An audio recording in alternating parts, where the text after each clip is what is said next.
Bem, pessoal, boa noite. Mais uma vez, estamos aqui no Medcast, dessa vez com a honra de conversar com o Dr. Heraldo Simões. Dr. Heraldo Simões é médico, pneumologista, formado em pneumologia, residência em pneumologia pelo Hospital das Clínicas da Universidade Federal de Pernambuco. Tem também o título de especialista em pneumologia pela Sociedade Brasileira de Pneumologia e Tisiologia.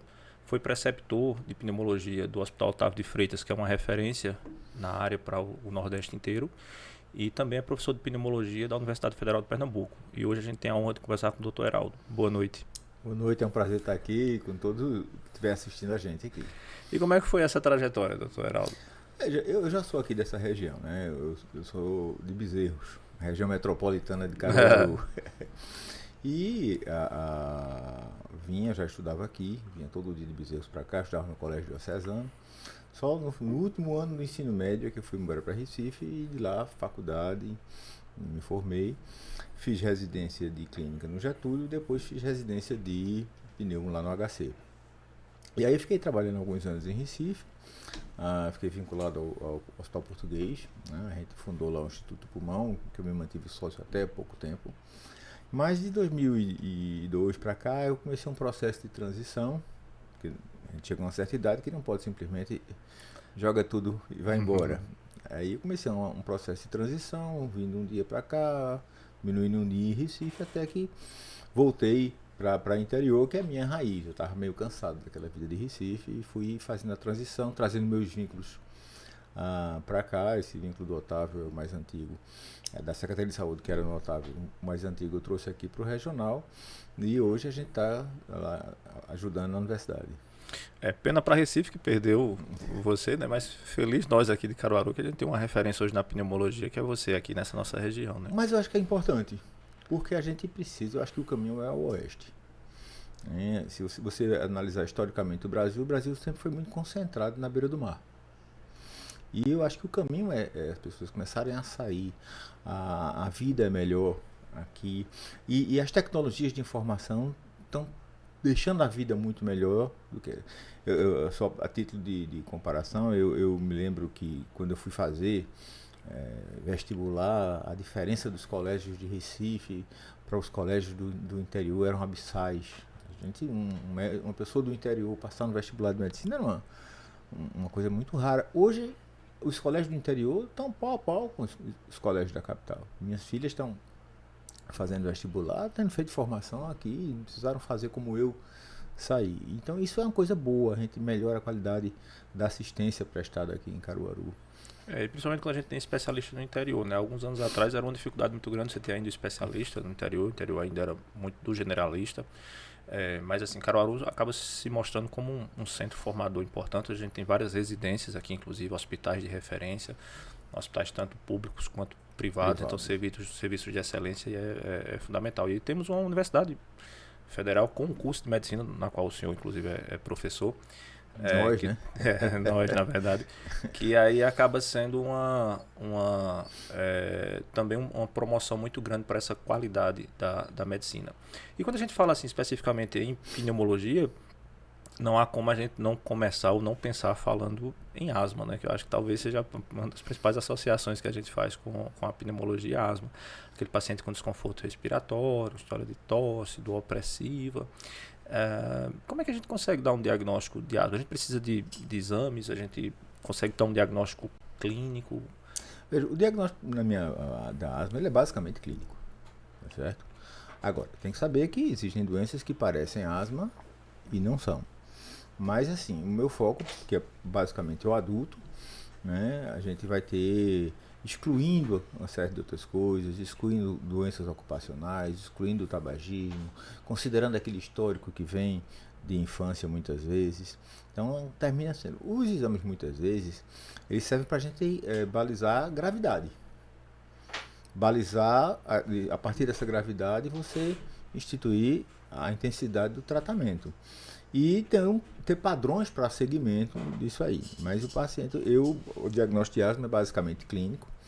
Exames complementares são poucos, a espirometria, a prova de função pulmonar, você pode avaliar outros exames para a ajudar, inclusive dar diagnóstico diferença com essas outras coisas. Então, de repente, um paciente que você pega um hemograma, tem uma eosinofilia, opa, peraí, pode ser alguma coisa. Um paciente que tem você vê uma radiografia, ele tem outros comemorativos, tem uma doença intersticial, tem uma cardiomegalia. Então, mas asma é eminentemente clínica.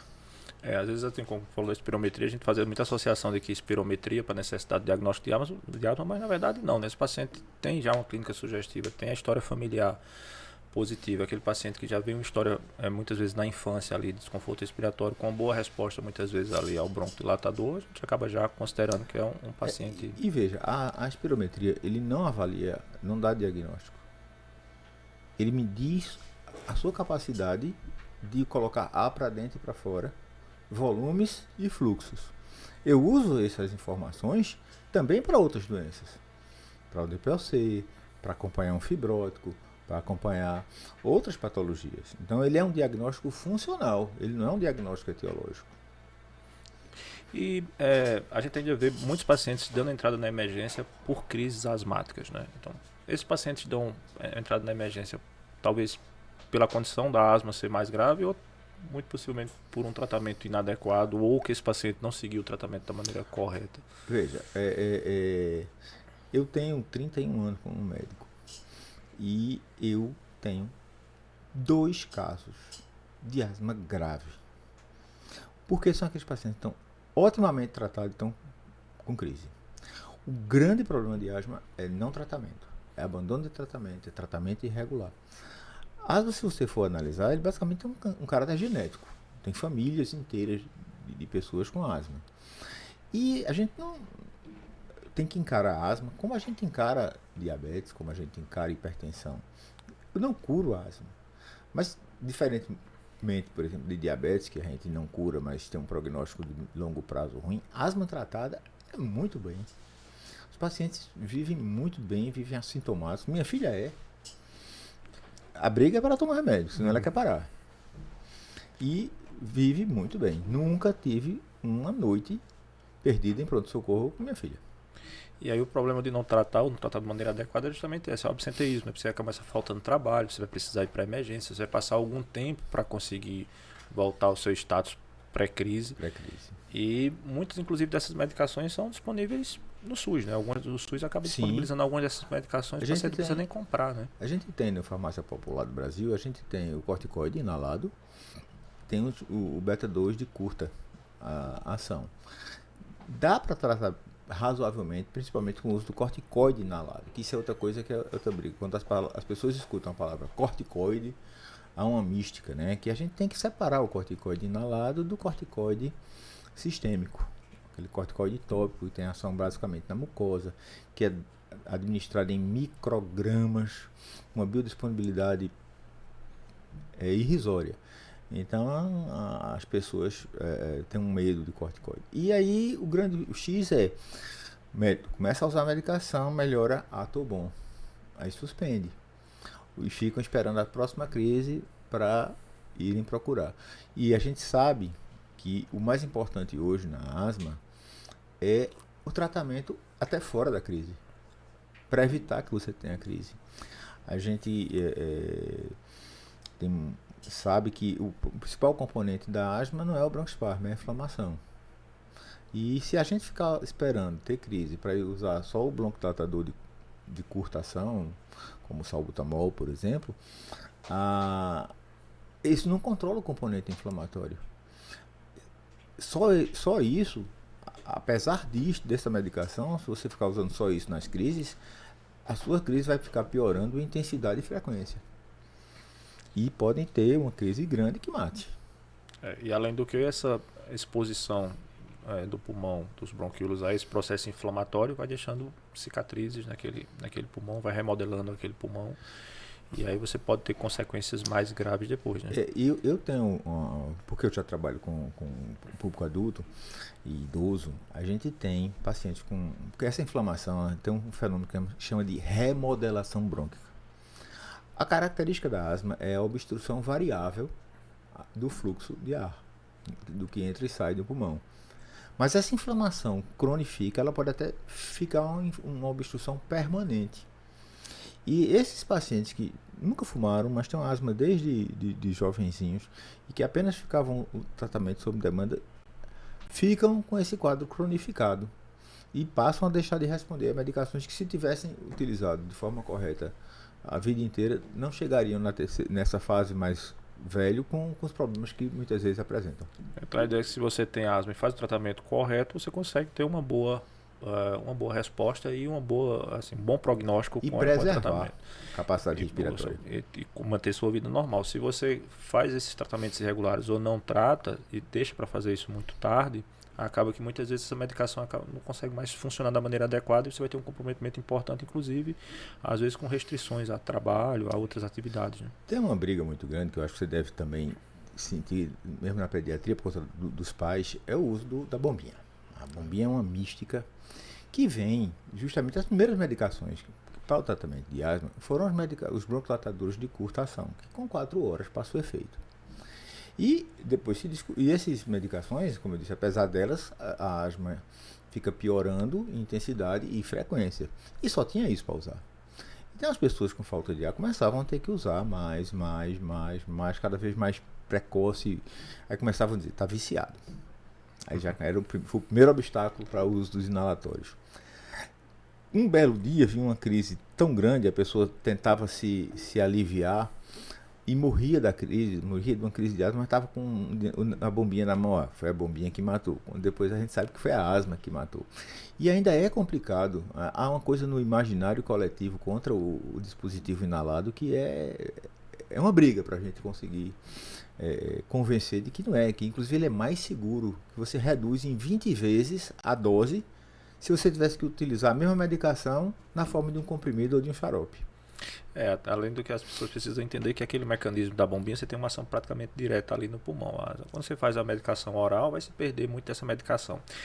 Há também as medicações inalatórias, a gente usa muito na pediatria, mas o problema é que aquela medicação inalatória você tem que estar com a máscara totalmente vedada no rosto do paciente. Se você afasta um pouquinho, você já perde medicação, a criança chora, se irrita, não deixa você nebulizar, você tem que nebulizar até o final. E os dispositivos são ótimos, você faz ali o jatinho de spray, 10 segundos, a medicação já é inalada. E também, além do conhecimento da asma, que mudou muito nesses últimos anos, a gente sabe muita coisa, documentos, assim, guidelines e diretrizes internacionais que são sempre renovadas com as melhores evidências para serem seguidas, e todas elas dizem que o uso do corticoide inalatório é extremamente seguro, é o que reduz a crise e o que modifica, na verdade, acaba modificando a história natural da doença. Não mexe com hipertensão, não causa diabetes, não inibe o crescimento das crianças, a altura final não é alterada por isso. Pelo contrário, até pior, ela está tendo crise e tendo que ir para a emergência tomar injeção de corticoide sistêmico. E outra coisa que às vezes as mães fazem isso na pediatria, né? Que aí, quando a criança faz um quadro alérgico, um quadro asmático, a descompensa, aí vai para o corticoide oral, né? E começar a abusar desse corticoide oral, que, se a gente for olhar, na verdade, os guidelines, esse corticoide oral deveria ser feito numa fase lá na frente, depois que a gente tenta fazer esse corticoide inalatório, né? Uma outra coisa que foi muito interessante, que foi com o advento da epidemia de Covid, né? Reforçou o uso dos aerosóis secos, sem soro, né, para o uso, por conta da diminuição da transmissão de doenças respiratórias. Então é uma coisa que eu acho que a epidemia trouxe para dar o reforço.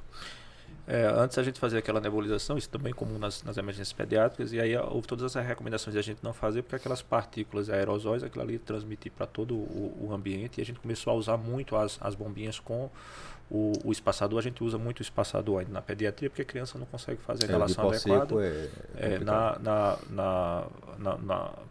Na clínica médica, no adulto, em geral, é um pouco mais fácil a administração. Mas na terceira idade também eu acaba vou encontrar voltando, o mesmo problema, né? Os idosos, eu tenho dificuldade, tem que utilizar o gás com espaçador também. Uma coisa, às vezes, um pouco mais complicada, que eu acho, sempre achei, na questão da pneumologia em geral, é porque você também tem muitos dispositivos diferentes, com mecanismos diferentes, e aí às vezes você precisa gastar algum tempo explicando ao paciente como usar esse ou aquele dispositivo, porque às vezes você tem os dispositivos dosimetrados com spray, que é as bombinhas, mas você tem às vezes discos, tem medicação que você coloca a cápsula, aperta, aspira o pó, então são mecanismos... Uma só abre, outra tem que rodar. Roda, conta, abre, gira, vai, vem, então há uma engenharia associada com isso que a gente tem que gastar algum tempo explicando o paciente. Eu fui pegando todas essas medicações, né? Eu posso dizer que quando eu comecei na pneumologia só tinha gás. Eu assisti todos os pós serem lançados. E eu fui colecionando à medida dos lançamentos. Normalmente eles davam kit de placebo. Eu tenho uma caixinha de dispositivo seco para fazer treinamento. É uma preocupação que a gente tem, e eu sempre converso com os alunos e digo muito isso a eles. Eu disse, olha, você tem a obrigação de ensinar o paciente como usar a medicação. Isso assim, nos dispositivos inalatórios a gente precisa explicar, ensinar. As bombinhas às vezes vêm com um bocal, a gente tem que ensinar, você tem que tirar aquele bocal e fazer a administração. Já vi pacientes inclusive que não fazia a retirada do bocal e aí a medicação acaba não saindo, e muitas vezes o paciente não está compensado, você acha que ele não está respondendo à medicação, tenta aumentar a dose da medicação, quando na verdade aquela medicação não está sendo feita da maneira adequada. Uma coisa que eu costumo sempre revisar. Periodicamente eu digo ao paciente, quando vier para a próxima, traga a sua bombinha que eu quero ver tomar na minha frente, para ver. O espaçador o povo costumeiramente deixa de usar o espaçador e começa a utilizar a bombinha de gás direto na boca. A eficácia fica baixa. Existe técnica para usar sem espaçador. O que é importante é que as pessoas têm que saber que aquilo é um bujãozinho de gás. Então o remédio está na forma de aerosol sob pressão. Quando você aperta, você em verdade fez o quê? Abriu a válvula. E aquele gás sob pressão, ele sai do bujãozinho de gás e se expande. Quando você está com a bomba direto na boca, o obstáculo muito próximo é língua e palato, o céu da boca. E então a maioria do remédio não vai ficar disponível para você inalar. Então é espaçador sempre. Inclusive, falando de corticoide, né, o corticoide vai acabar aderindo ali na mucosa, pode dar alguns efeitos colaterais associados à recomendação de realmente usar o espaçador. E outra coisa importante é que justamente por causa desse mecanismo do gás, não adianta o paciente, porque vai ter que fazer 5 ou 6 jatos, querer fazer aqueles jatos muito rápidos um do outro, porque não dá tempo do dispositivo funcionar. Tem que dar um certo intervalo para que você consiga ter eficiência. Recomendo. Com o CFC era 2 minutos, com o HFA pode ser 1 minuto só. Ele refrigera menos a válvula. O problema é só isso, é o gás que refrigera a válvula. E se você apertar imediatamente, ele não dá a mesma dose. Isso, exatamente. A válvula ali de borracha contrai e você não consegue passar a mesma quantidade de medicação. Aí tem que saber esses mecanismos do dispositivo e explicar isso com muita paciência para o paciente, para a gente conseguir ter uma boa eficiência da medicação, né? Mas aí lembrando mais uma vez as pessoas que boa parte dessas medicações estão disponíveis no SUS, então não há motivo para que você não consiga tratar. E mesmo já existem 2 programas na Secretaria de Saúde do Estado. Existe o programa de asma grave e existe o programa de DPOC. Tem um certo protocolo, tem certos critérios para liberar as medicações, mas eles existem e que não é tão difícil de conseguir cadastrar, não. Mas o corticoide inalatório, como por exemplo a beclometasona, ele sai pela farmácia popular, né? E o salbutamol também. Então, na verdade, qualquer médico consegue prescrever. Qualquer médico consegue prescrever. Já os do programa da farmácia do estado, que são para asma grave, para DPOC, aí são medicações mais específicas, aí só o especialista mesmo tem que preencher aquela LME, né? Isso eu consigo por conta de ser pneumologista da rede, então eu consigo prescrever. Fazer essa liberação, né? Mas o senhor falou sobre DPOC. Como é que a gente consegue diferenciar asma de DPOC, já que, principalmente considerando pacientes da terceira idade, pacientes um pouco mais idosos, a gente tem uma clínica assim que parece ser semelhante? DPOC é uma daquelas doenças que parece asma, né? Não é incomum você chegar aquele paciente que chega lá, eu tenho asma, vamos... Aí tem uma história de tabagismo, de disposição a outras fumaças e às vezes até as duas coisas associadas. Então é um tipo de inflamação da via aérea e dos pulmões causada pela inalação crônica de fumaça. O asmático não, ele tem um outro tipo de inflamação. Ninguém nasceu para botar fumaça.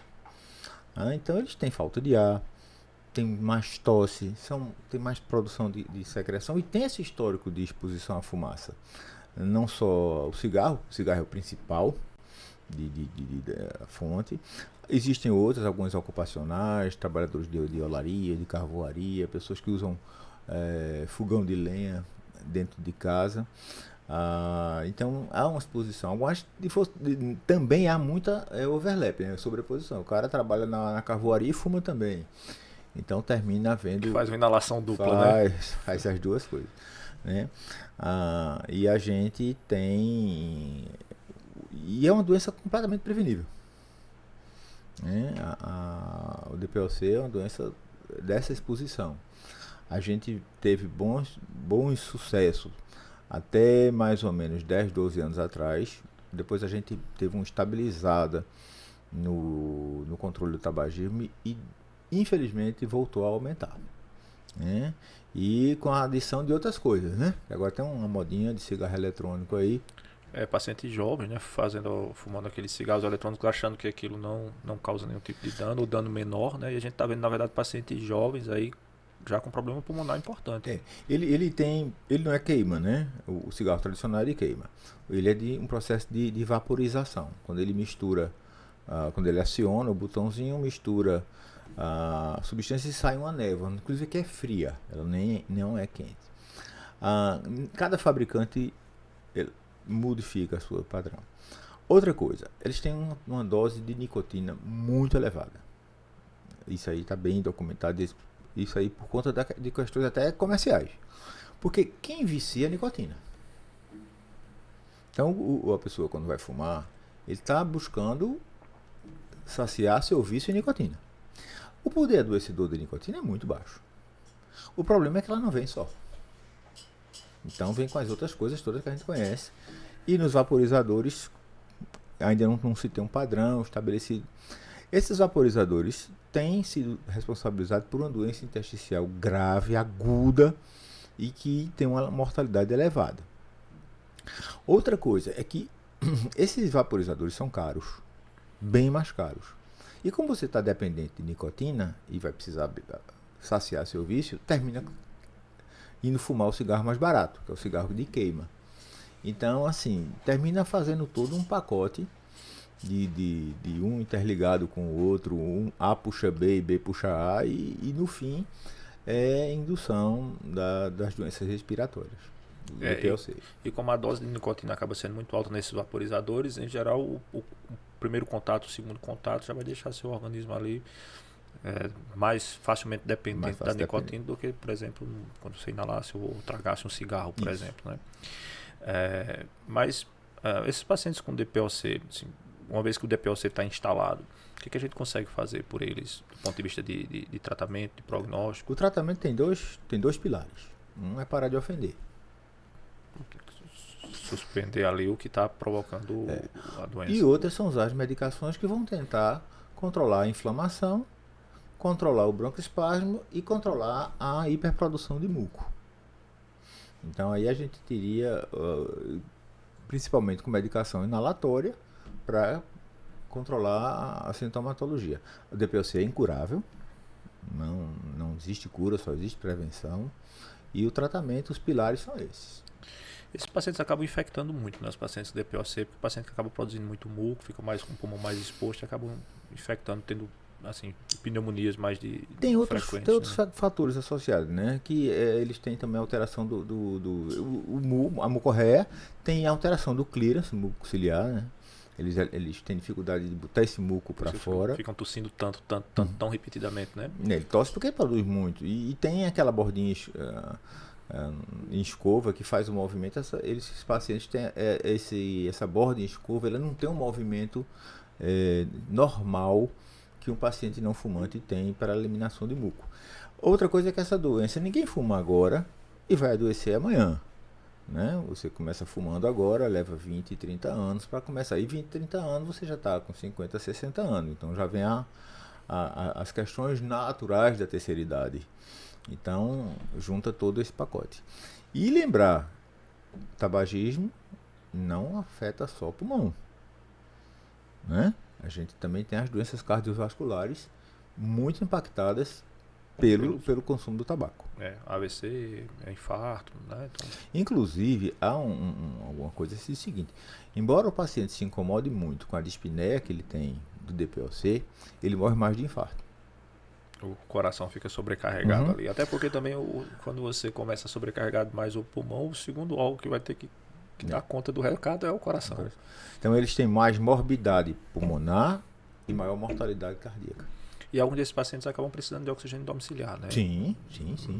Não há como se desvencilhar do oxigênio. O oxigênio aí é uma limitação importante, né? Tem pacientes que quando chegam abaixo de um certo limiar de oxigênio, para casa no oxigênio, direto. E são pacientes que naturalmente já toleram uma oximetria baixa, ou seja, uma quantidade baixa de oxigênio. Digo isso porque às vezes esses pacientes com DPOC chegam na emergência e aí a gente traz assim, uma saturação do adulto acima de 95, 94, 95 como sendo já um valor aceitável, mas esses pacientes saturam 91, 90 e não mostram nenhum tipo de desconforto, né? Já mostram... E se ele for retentor de CO2, ele faz aí uma certa narcose, aí fica meio mais sonolentinho e nem faz taquipneia. E às vezes é importante porque o colega que está lá na emergência fica um pouco apavorado e quer aumentar a quantidade de oxigênio para esse paciente, tem que ter um certo cuidado disso, né? Esse é uma coisa que eu até fui dar um parecer essa semana no paciente. E as pessoas muito preocupadas porque o oxímetro... Peraí, essa paciente não está com dispneia. Vamos ter esse oxímetro? Vamos tratar a paciente? Quando ela tiver dispneia, a gente bota oxigênio. As pessoas estavam tratando o oxímetro. Isso, preocupada porque queria que o paciente com DPOC tivesse uma saturação. Nunca vai ter, não tem mais pulmão para isso. Outra coisa que se você der oxigênio demais, como eles vivem em regime de hipóxia crônica, se você der oxigênio demais, eles podem inclusive ter depressão respiratória. Porque é essa hipóxia que faz com que ele religue o centro respiratório. Aí você dá oxigênio e ele não respira. Então é importante para esses pacientes que de repente alguém, o familiar que tem um paciente com DPOC em casa, né, que faz uso de oxigênio, lembrar que esse oxigênio é mais ou menos para controlar o desconforto respiratório desse paciente, mas a gente não vai querer que esse paciente tenha uma saturação alta porque não vai ter. E inclusive é bom que ele não tenha, né? O paciente DPOC acaba tendo que ter uma saturação mais baixa. Outra coisa que também assusta muito são os pacientes que fazem apneia do sono, né? Porque às vezes isso vem tudo interligado. Ele tem DPOC e também tem apneia e tal. E que ele precisa cair a saturação para poder religar o centro respiratório. Se você fica dando oxigênio, ele prolonga mais ainda a apneia. E falando de apneia do sono, o senhor também é especialista em medicina do sono, né? Porque terminou sendo uma área de atuação para várias especialidades, porque ela é multidisciplinar. O neuro tem as coisas dele, o otorrino tem as coisas, a parte que afeta isso aí, e o pneu pegou a apneia do sono, né? Talvez seja a segunda doença do sono mais prevalente, perde só para a insônia, que aí é do neuro, os neuropsiquiatras são melhores para cuidar dessa parte. E a gente tem, como a gente está vivendo mais, a gente está engordando mais, essa doença tem crescido em prevalência e com muito impacto no dia, né? Por conta da má qualidade do sono. Então, dormimos mal, em geral, por a nossa vida moderna, os nossos hábitos de vida, a gente acaba dormindo mal. Mas aí, às vezes, a gente está com aquela situação que meu pai não está dormindo bem, minha mãe não está dormindo bem, meu avô não está dormindo bem. E há uma tendência das pessoas acharem que esse dormir bem ou acordar cansado, na verdade, se resolve com um remédio. E aí tenta fazer um hipnótico, um indutor do sono. Isso é uma situação bem perigosa, né?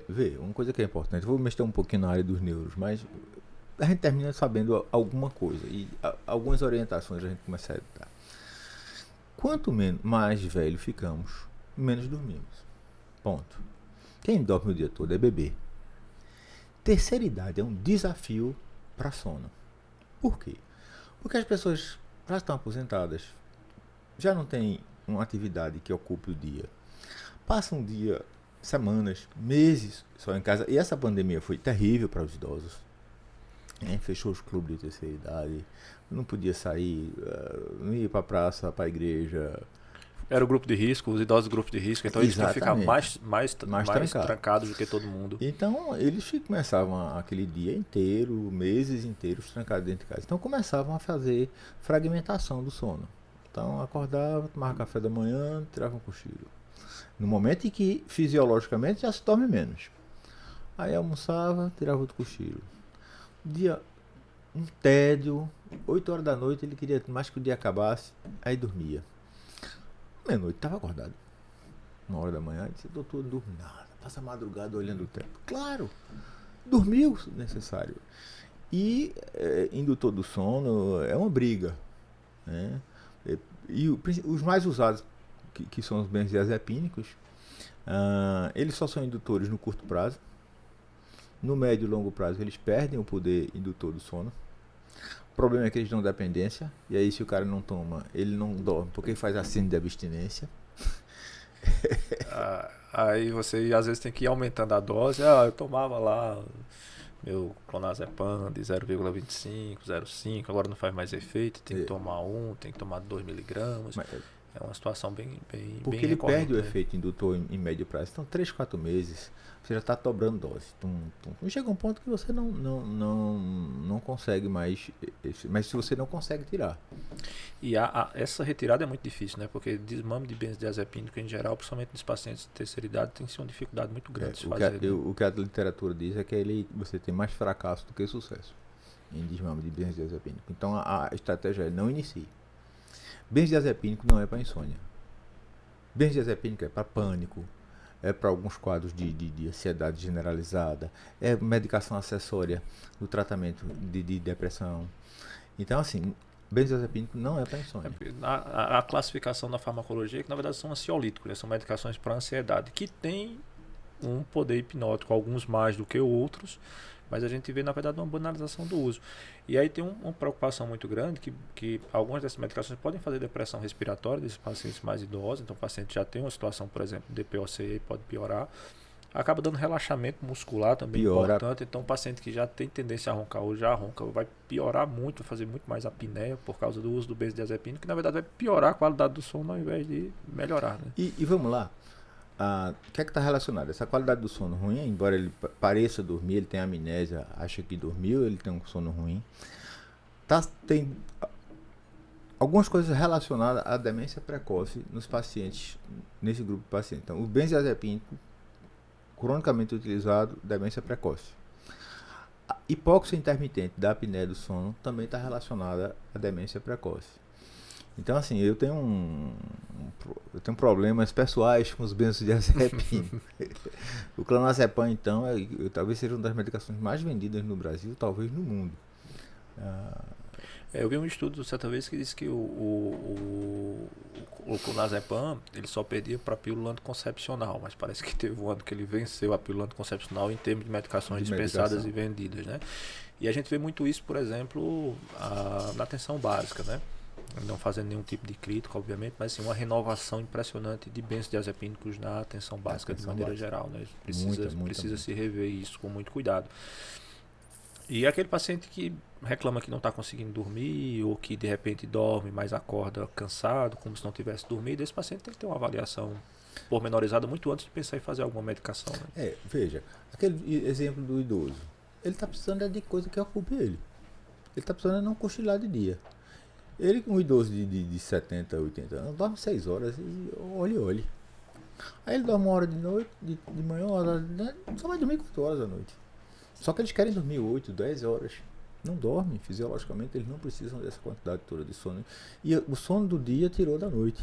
Então é preciso criar coisas, terapias ocupacionais para essas pessoas da terceira idade. E que é um problema, um desafio, porque a gente está ficando mais velho a cada dia, né? Não sei se você viu, tínhamos expectativa de estar com 220 e poucos milhões de habitantes. O novo censo já está com dados preliminares, só somos 215. O que se esperava acontecer em 2050 aconteceu agora em 2023.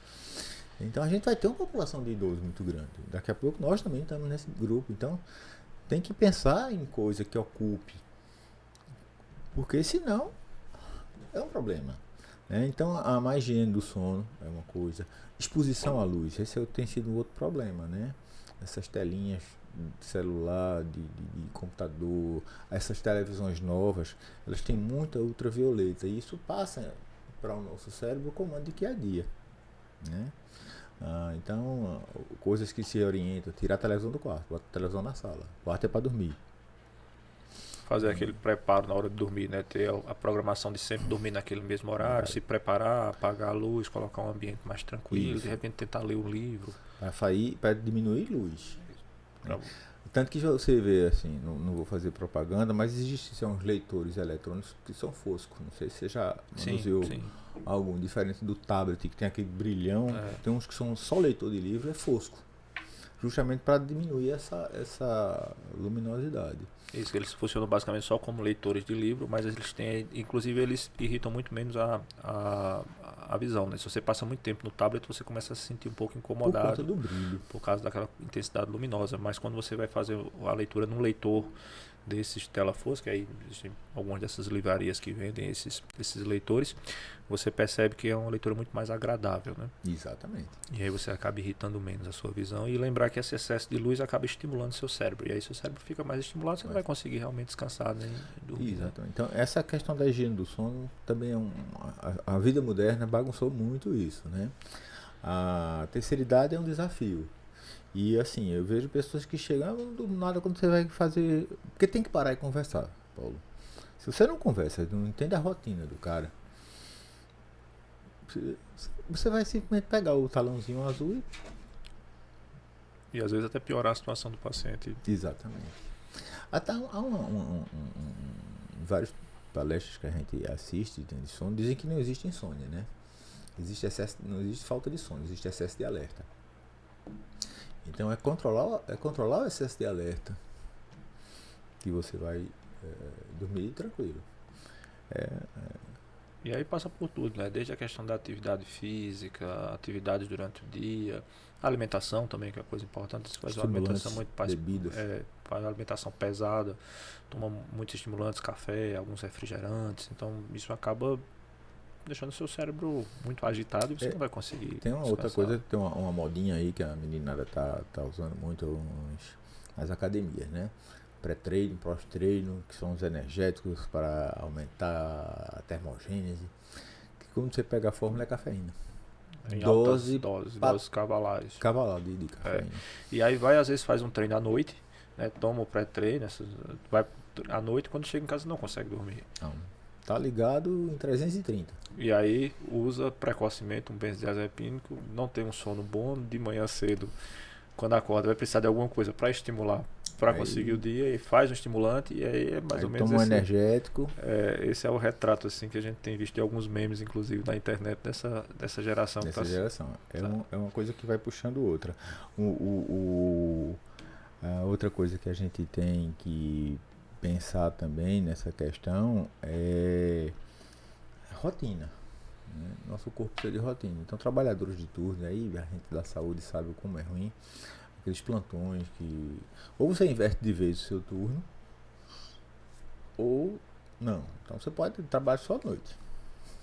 E a gente não consegue fazer isso, né? Profissionais de saúde são e além disso, plantão, de dia com noite. E vários hormônios da gente segue aquele ciclo, chamado de ciclo circadiano, né? Então eles acabam secretando determinadas substâncias durante o dia, outras à noite, e a gente não consegue, paga-se um preço muito caro por tentar inverter esse ciclo. A gente foi feito para trabalhar durante o dia ou para viver durante o dia e viver assim do ponto de vista ativo, né? E dormir à noite. Qualquer inversão dessa dá para inverter completamente. Logística talvez traga se você algum inverter tipo de vez, dá. Agora, você não pode ficar dia, parte noite. Noite. O problema maior é essa coisa. Se você, só trabalha de noite agora. Durmo de dia. Você consegue dar uma girada. Né? Consegue estabilizar. Então, aquele cara que eu sou vigilante, eu só trabalho de noite. Beleza. E durmo o dia todo. Tá trocando um turno por outro, né? Mas assim, essas oscilações que a gente tem, a gente profissional de saúde, a gente sabe muito bem disso. Além do trabalho em si, né, que é muito estressante, mas o prejuízo por corpo é às vezes você come quando você não deveria comer, deveria estar dormindo, você está comendo, aí aumenta peso, aí tem vários outros problemas associados a isso. E a apneia do sono é muito frequente, essa queixa no consultório? A queixa é ronco e sonolência diurna, né? Muitas vezes é o parceiro, a parceira que não aguenta mais. Quais são os fatores de risco para a apneia do sono, né?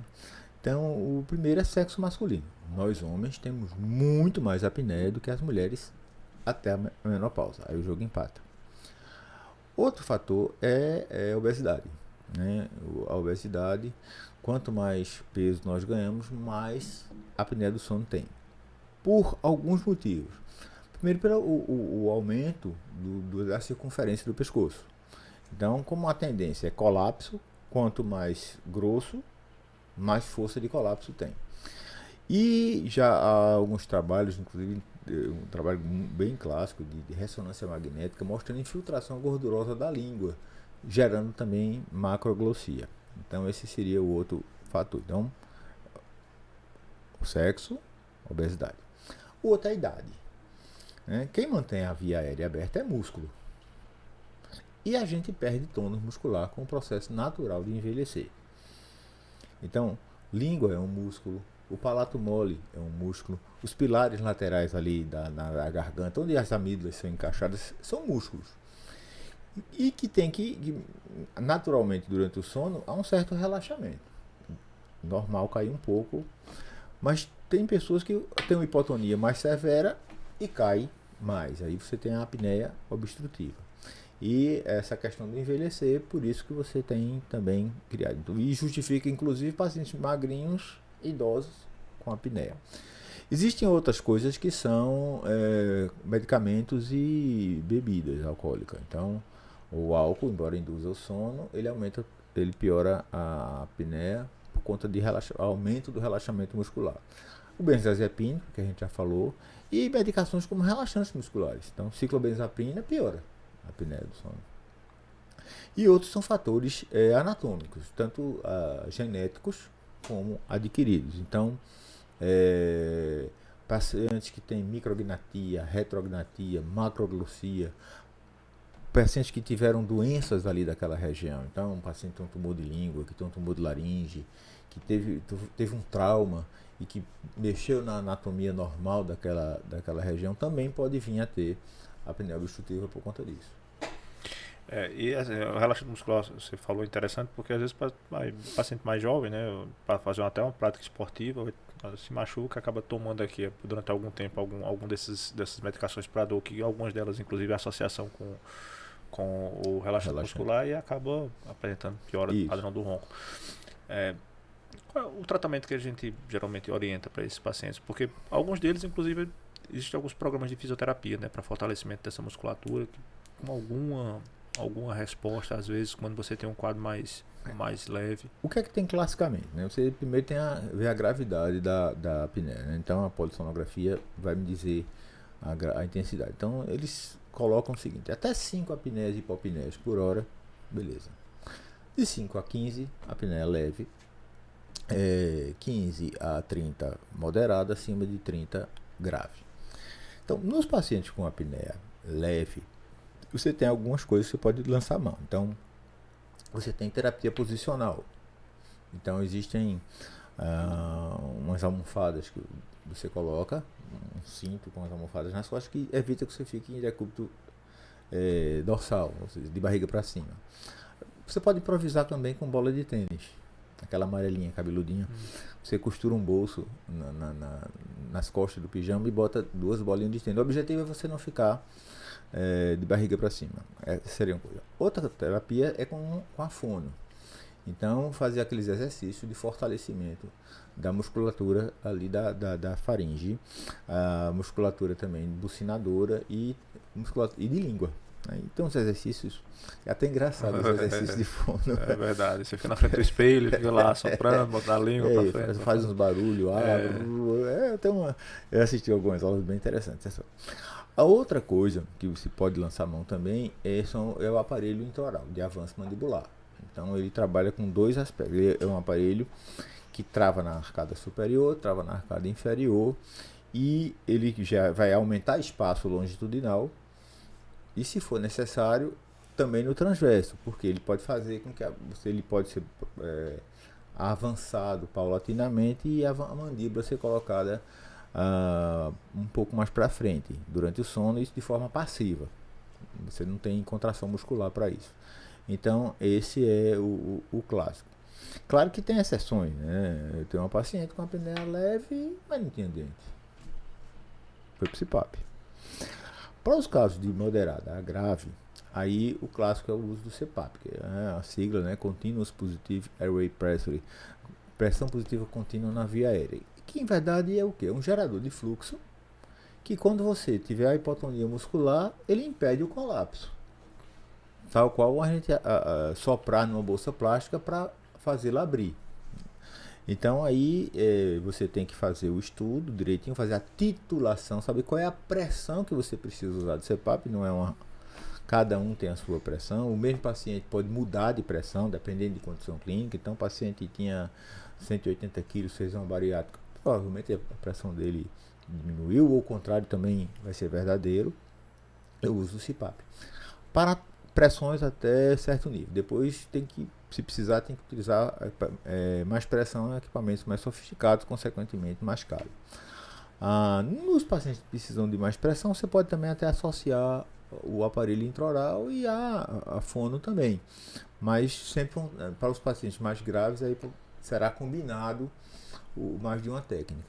E obviamente o paciente também precisa fazer o seu dever de casa, né? Então melhorar muitas vezes os hábitos de vida, de perder peso, atividade física, isso também acaba tendo uma melhora. E tirar a medicação quando possível, né? Quando possível, exatamente. Às vezes esse desmame de medicação, a depender da medicação, acaba sendo difícil. Mas assim, em geral os pacientes que têm essa apneia moderada grave, que depois começam a usar o CPAP, eles geralmente relatam uma qualidade importante, né, os pacientes que se adaptam, eles começam a dizer: por que eu não estou usando isso antes? Porque eles mudam o dia dele, né? O impacto está no dia. E além disso, a questão da família, né? O companheiro ou a companheira ali que estava com aquela pessoa, né? Às vezes não conseguia dormir direito por causa do barulho do ronco, acaba conseguindo também ter uma qualidade de vida melhor, né? Com certeza. E ele melhora tudo, né? O desempenho físico, sexual, intelectual. Muda. Inclusive porque a apneia está muito associada com doenças, como você bem falou, demenciais, né? Aquela hipóxia que vai sendo gerada ali continuamente, né? Hipóxia intermitente. Você vai acabar, em algum momento, você podendo ter lesões cerebrais ou lesões cardíacas, por exemplo, associadas no futuro, né? O cardíaco está bem mais estabelecido, né? Você é bem comum você pegar, por exemplo, na polissonografia, quando o paciente faz o chamado ronco ressuscitativo, ou seja, ele faz aquela apneia de repente para respirar, né? O cérebro manda o comando: respira, porque está caindo oxigênio aqui. Esses pacientes às vezes fazem 110, 115, 130. Eu hoje mesmo estava laudando a paciente chegou a 130 de frequência cardíaca dormindo, né? Tá bem relacionado fibrilação atrial intermitente nos pacientes com apneia de sono. Nessa fibrilação ele faz um êmbolozinho, acidente vascular cerebral. Nessas chicoteadas da frequência cardíaca, eles podem também fazer infarto, morte súbita. Então, do ponto de vista cardiovascular, está muito bem estabelecido isso aí. Outras coisas que estão relacionadas também é com a questão de diabetes e obesidade. É um círculo vicioso, onde a apneia piora a obesidade, que piora a diabetes, que piora a obesidade, que piora a apneia, e um aumentando a intensidade do outro. Vira quase com uma síndrome metabólica com a apneia associada. Apneia associada. E hoje a polissonografia acabou avançando bastante, né? Porque antes, no passado, você precisava ir para um consultório fazer uma polissonografia. Hoje tem alguns aparelhos que são portáteis. Foram tipos de polissonografia. Aí a gente tem a tipo 1, que é a Gold Standard, que é essa que você ia para o laboratório. Ela ainda é muito usada. Para pesquisa tem que ser ela. E tem circunstâncias que ela não consegue ser substituída. Então, quando você tem certos distúrbios de movimento relacionado ao sono, suspeita de algumas parassonias, suspeitas de epilepsias específicas do sono, você precisa de ser do tipo 1 e acoplado muitas vezes ao vídeo, a videopolissonografia. Em seguida a gente tem a tipo 2. A tipo 2 ela tem os mesmos parâmetros de monitorização, menos o vídeo, da tipo 1, porém ela é feita no domicílio do paciente. Então, tem eletroencefalograma, eletrooclograma, eletromiograma de mento, eletrocardio, cintas, sensores de fluxo nasal, eletrodo de perna, mas você vai dormir na sua casa. Vantagens e desvantagens. Essa tipo 2 cresceu muito com a epidemia, né? Mais uma coisa da Covid. Então as pessoas precisavam realizar o exame, mas não ficavam na clínica. Ou passavam lá, montavam o aparelho para casa, voltavam no outro dia. Vantagem, tem um custo menor do que ter toda essa estrutura do laboratório de sono. Você dorme na sua cama. Então, há um fenômeno chamado inadaptação ao laboratório do sono, que tem pacientes que vão para o laboratório e não dormem. Não conseguem fazer o exame. Desvantagem, pode soltar alguma coisa. É possível que solte. Porque lembra que é tudo eletrodo de superfície, com pasta, com gel e com fita. Com micropore fixando. Então é possível que solte. Né? Então pode ser necessário repetir mais de uma vez o exame. E claro, depende de que hora soltou. Soltou 6 horas da manhã, gravou 8, 9 horas, o exame tá bom. Tá certo? Você tem um parâmetro, né? E tem o tipo 3. O tipo 3, você elimina a parte neuromuscular. Então, a tipo 3 só tem a cardiorrespiratória. Então, ele tem um sensor de fluxo, o oxímetro e a faixa. Então, ele não dá se você está dormindo. Ou não diz se você está, em que fase do sono você está. Ele não consegue dizer se você entrou em sono REM, sono N3. E mais modernamente, não sei se mais modernamente, existe agora a oximetria de noite inteira, que aí elimina ainda o sensor de fluxo, elimina a faixa, só a oximetria da noite, tentando relacionar que se você fez apneia, você teve queda da saturação. Aí tem que ser uma medida precisa, né? Porque tem que se ajustar naquele Esse momento. tipo 4 não tem, ainda está muito estudado. Parece que ele pode ser acoplado ao paciente que está no CPAP para ver se o CPAP realmente está sendo eficaz. Mas também você pode fazer a polissonografia tipo 2 com o CPAP. O paciente dorme com o CPAP e você bota os outros parâmetros e vê, realmente o CPAP foi eficaz, você agora está dormindo. E aí você consegue mais ou menos estimar essa qualidade do sono, ou o sono, na verdade, do paciente, por essa medida do CPAP, né? E aí você falou na pandemia. A pandemia do Covid trouxe novos paradigmas e nova maneira de pensar e imaginar, assim, desde a saúde, desde a estrutura de saúde, desde o paciente, desde que a gente sabia, eu achava que sabia de doença, né? Eu lembro que eu acompanhei desde o começo, você também. A gente começou a tratar a Covid de um jeito, aí 6 meses depois era totalmente diferente, 6 meses depois totalmente diferente, um ano depois a gente disse, olha, tudo que a gente está fazendo era errado, vamos fazer diferente, e hoje a gente não sabe ao certo ainda como é que a gente faz as coisas. É um contínuo de evolução. Eu me lembro, eu fui para a linha de frente desde o primeiro dia, né, de enfermaria. Então, pacientes que eu indiquei levar para UTI e entubar e botar na ventilação invasiva, depois a gente começou catéter de alto fluxo, começou a vendo, e depois a gente começou a segurar esses pacientes sem levar para ventilação invasiva. Então, assim, foi uma dinâmica, um contínuo. A questão de prevenção de trombose, a questão da imunomodulação, tudo foi um contínuo que cresceu, a gente aprendeu no fogo. E assim, uma doença nova que a gente não sabia, fomos pegos de surpresa, todo mundo tentando fazer o melhor possível, as evidências chegando assim em tempo real. Em avalanche. E em tempo real, e a gente lia, eu lembro que eu passava os plantões e aí ia para casa e começava a ler os artigos e aqueles grupos de colegas médicos, e a gente conversando com todo mundo do Brasil, o que vocês estão fazendo aí, o que vocês estão fazendo aí, e a gente, todo mundo meio perdido, tentando se encontrar. Mas algumas coisas a gente acabou aprendendo, né, na doença. Uma delas é que a gente achava no começo que basicamente você tinha grupos de risco, depois a gente percebeu que não existe mais essa história de grupo de risco, principalmente com a segunda onda que veio com aquelas variantes mais agressivas, e pacientes muito jovens indo para UTI, tendo problema pulmonar. Passados aí mais de 2 anos de pandemia, o que a gente está vendo nesses pacientes pós-Covid do ponto de vista pulmonar? Veja, eu tive poucos pacientes alguns pacientes ficam com um pouco de fibrose, alguns pacientes ficam com uma certa doença restritiva, mas foram poucos. A maioria se recupera muito bem, né? Agora, a gente tem assim o trauma, o medo, pacientes que você começa a investigar, de repente estão com outras coisas, estão com apneia, estão com muita hipertensão. Eu tenho visto muito paciente que chega no meu curso, estou com falta de ar, tudo hipertenso. Não sei dar uma explicação ainda convincente do porquê isso. Tem coisa que só o tempo vai nos responder.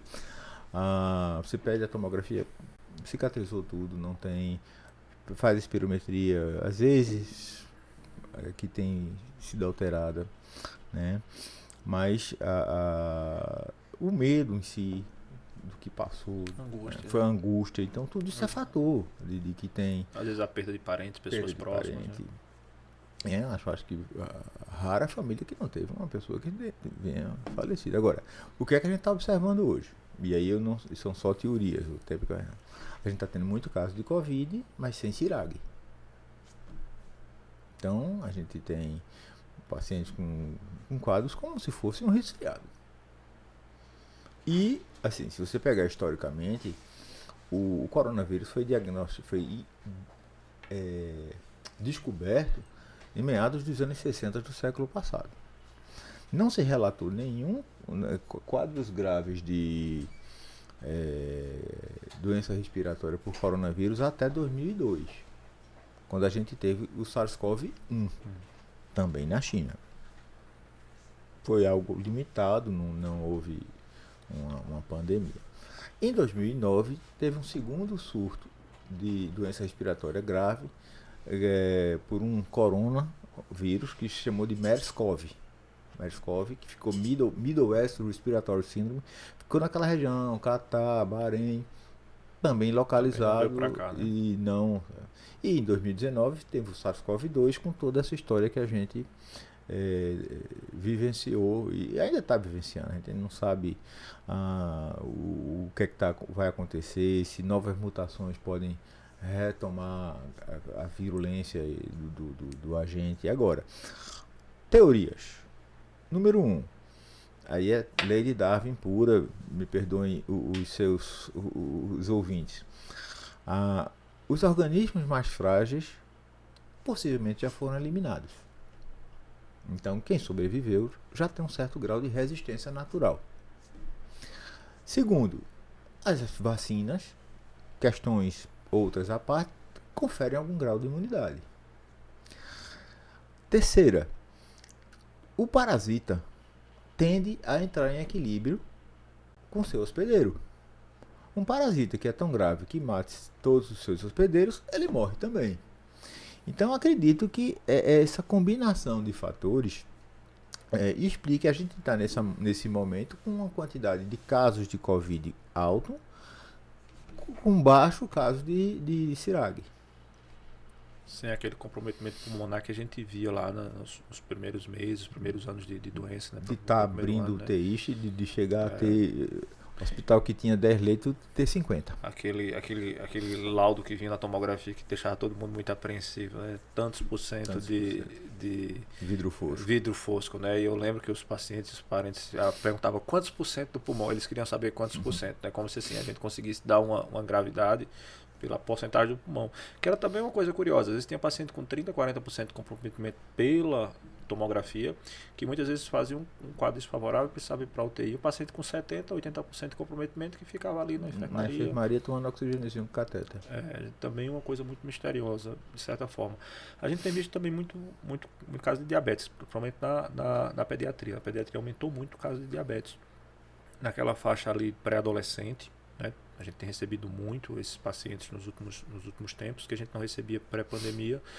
Deve sair talvez algum estudo epidemiológico, talvez com alguma relação. Acredita-se, que aí também é teoria, mas que a presença do vírus no organismo provoca uma reação inflamatória em alguns órgãos específicos, e aí, por exemplo, pâncreas, sistema cardiovascular.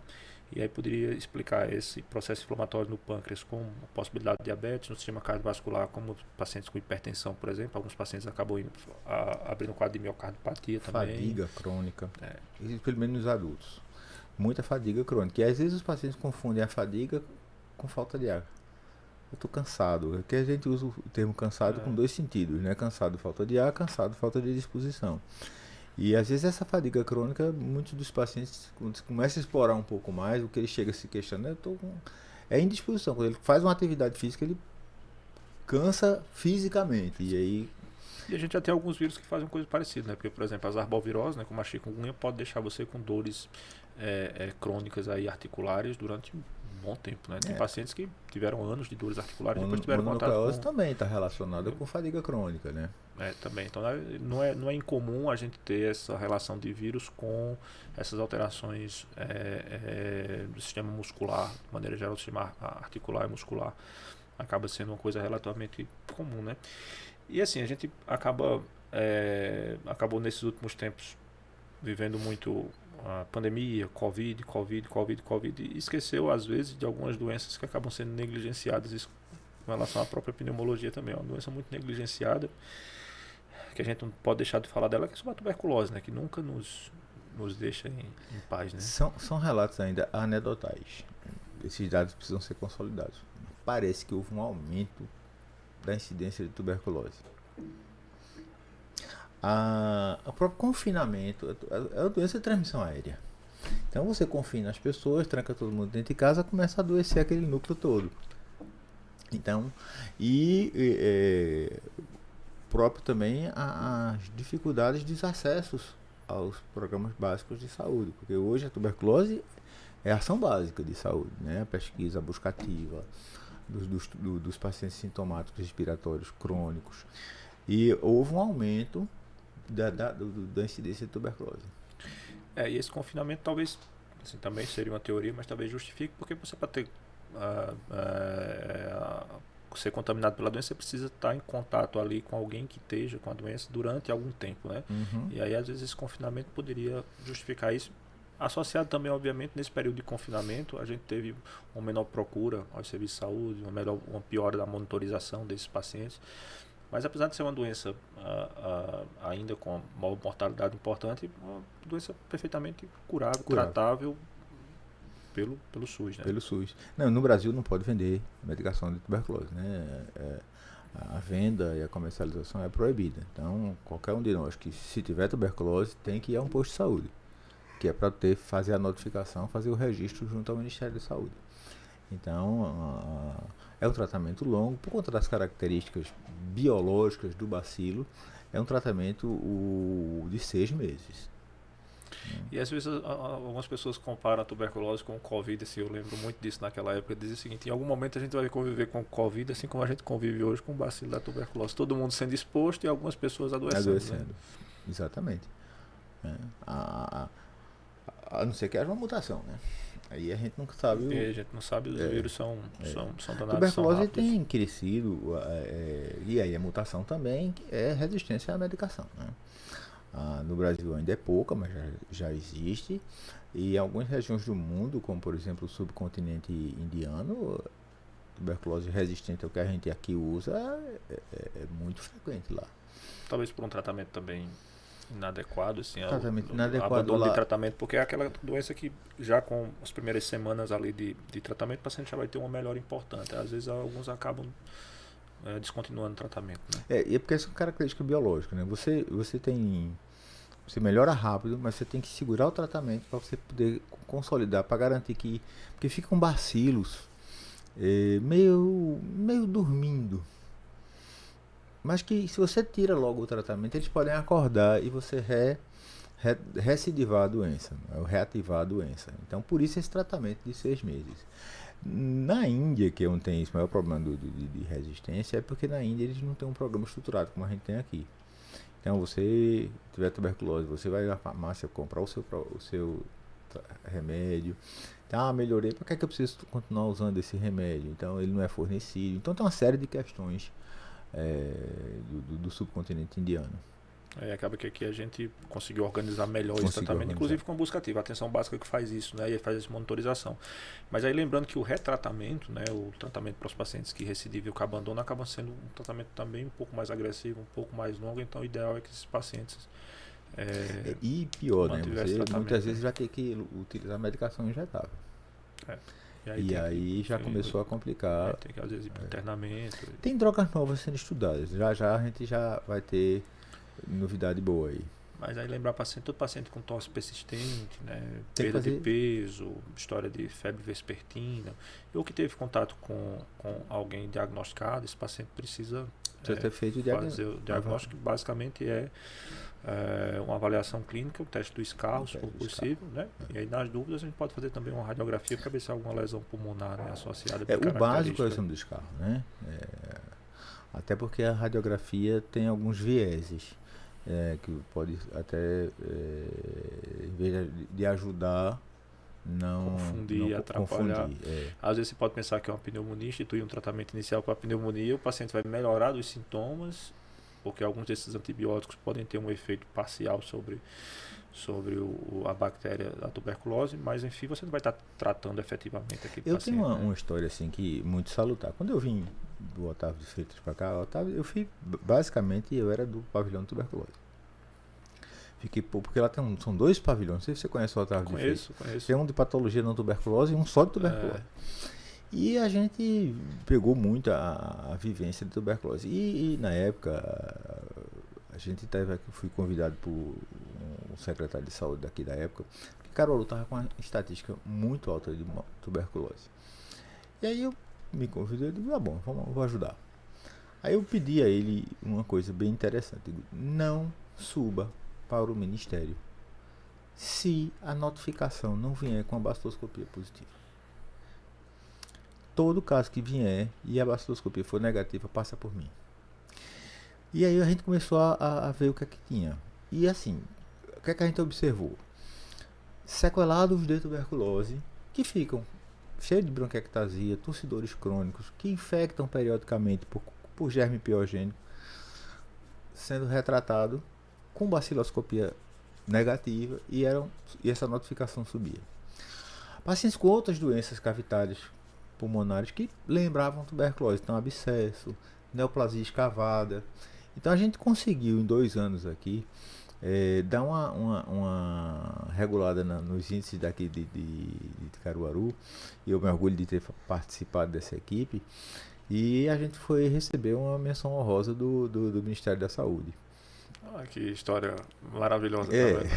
E o Otávio de Freitas era conhecido antigamente como o Hospital do Sancho, né? Que fica ali no bairro do Sancho, que foi projetado, na verdade, para tratar os pacientes com tuberculose em geral. Ou não? Não, a história do Sancho é mais antiga ainda. O Hospital Otávio de Freitas, assim, imagina, aquilo ali foi construído em 1944 pelo exército americano. Os soldados americanos que estavam voltando do fronte de batalha no Pacífico, eles não iam direto para os Estados Unidos. Eles ficavam no Otávio de Freitas se tratando das doenças que tivessem, e ou morriam ou ficavam bons para poder voltar para os Estados Unidos. Quando o último soldado americano recebeu seu destino final, o governo americano doou o Hospital Otávio de Freitas para o governo de Pernambuco. Então, o nascimento do Hospital Otávio de Freitas foi do exército americano. Que história bacana. E aí, porque imagina o seguinte, vamos falar anos 50. Aquilo, hoje, onde está o Otávio de Freitas, era sítio. Não tinha cidade ali. Então era distante. Então começou ali fazer o hospital, porque era distante da cidade, e naquela época ainda não estava. Você vê que a streptomicina só foi a primeira droga, só foi encontrada no final dos anos 50. Então o tratamento era isolar os pacientes com tuberculose. Então aí esses pacientes ficavam ali naquela área isolada para não circularem em sociedade. E eram os corredores amplos, né, ventilado, né, já acabava favorecendo esse isolamento e a circulação do ar. Se você observar, inclusive, não sei se você chegou a observar, o teto do Otávio de Freitas ele é invertido. Enquanto você tem nossas casas com telhado aqui, ele é assim. Ao contrário. Para quê? Para que o ar saia dos pavilhões, né, para fora. Exatamente. Mas a história do Otávio é essa. Começa com o hospital de guerra, o hospital de suporte para a guerra, e depois vira um hospital para tuberculose, né? Exatamente. E acaba sendo um hospital de referência para pneumologia hoje. Ele tem outras referências, né? Clínica médica, ortopedia, o Hospital Otávio de Freitas cresceu muito, a única emergência urológica que a gente tem, mas é um hospital fantástico. Um abraço lá para os colegas do Otávio de Freitas. Doutor Heraldo, a gente passaria aqui a noite toda conversando, sugando aqui do seu conhecimento. Disse a você que para conversar é com Mas agradecer muito aqui a sua presença. Deixar à vontade para suas considerações finais. Se tiver alguma coisa que de repente você acha que é importante pontuar e a gente não conversou, quiser falar, fique à vontade. Não, Paulo, foi muito bom essa conversa. A gente abordou quase as principais doenças da pneumologia, né? Falando de Covid, tuberculose, asma, DPOC, apneia do sono. Foi um apanhado bem interessante da prática da pneumologia. E a gente agradece muito a sua presença, essa maneira do senhor comunicar as coisas de maneira tão simples e tão clara, tão objetiva. Espero que todo mundo tenha gostado e acompanhe a gente lá no Medcast, se inscreva no canal, curta a nossa página. E a ideia é que a gente leve para vocês informações de maneira fácil, de maneira acessível, mas informações de qualidade trazidas por especialistas sobre as suas experiências clínicas, sobre situações que podem lhe ajudar na promoção e na prevenção de saúde. Eu conto com vocês. Até mais.